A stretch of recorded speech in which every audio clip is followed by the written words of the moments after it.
The lights are dimming at the Steve Jobs Theater, and for the first time in years, the air doesn't just feel electric, it feels heavy with the weight of a revolution. We've all heard the rumors.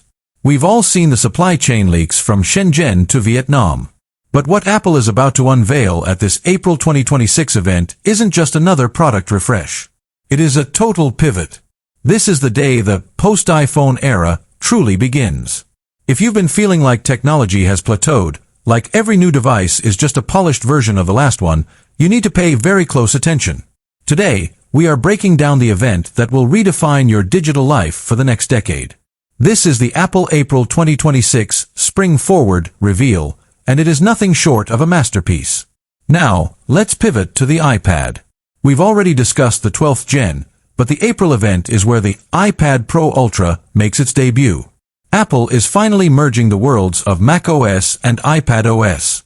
This isn't just a tablet anymore. With the M5 chip, Apple is introducing Fluid Desktop. When you snap this iPad into its new titanium Magic Keyboard, the interface transforms. It's not a compromise anymore. It's a full-fledged creative powerhouse that happens to be a quarter-inch thick.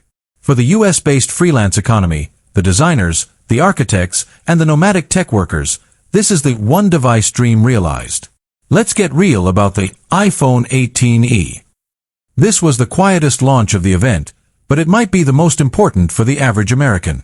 This is the successor to the SE, but with a twist. It adopts the iPhone 14 chassis but with a ceramic shield too. It's designed to be the indestructible iPhone.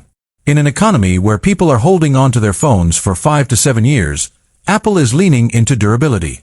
They are telling you, buy this once, and you won't need us again until 2030.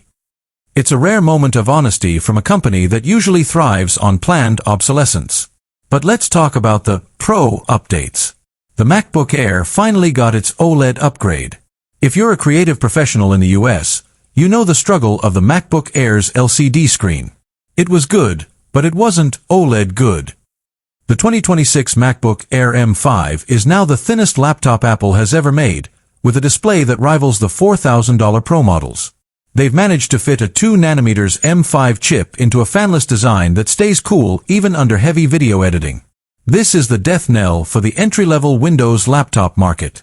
Think about the new Health Plus features announced for the Apple Watch Series 11 and Ultra 3. They've introduced core body temperature tracking that can predict illness 48 hours before you feel a single symptom. For the US healthcare system, which is increasingly focused on preventative care, this is a revolutionary tool. Apple isn't just selling you a watch, they are selling you a doctor on your wrist. But why is Apple doing this now? Because the competition has stalled. While others are focused on AI chatbots, Apple has been perfecting spatial intelligence. These glasses don't just show you notifications, they understand your world. They see the coffee machine you're looking at and overlay the instructions. They recognize the person walking toward you at a networking event and subtly whisper their name and last LinkedIn post into your ear via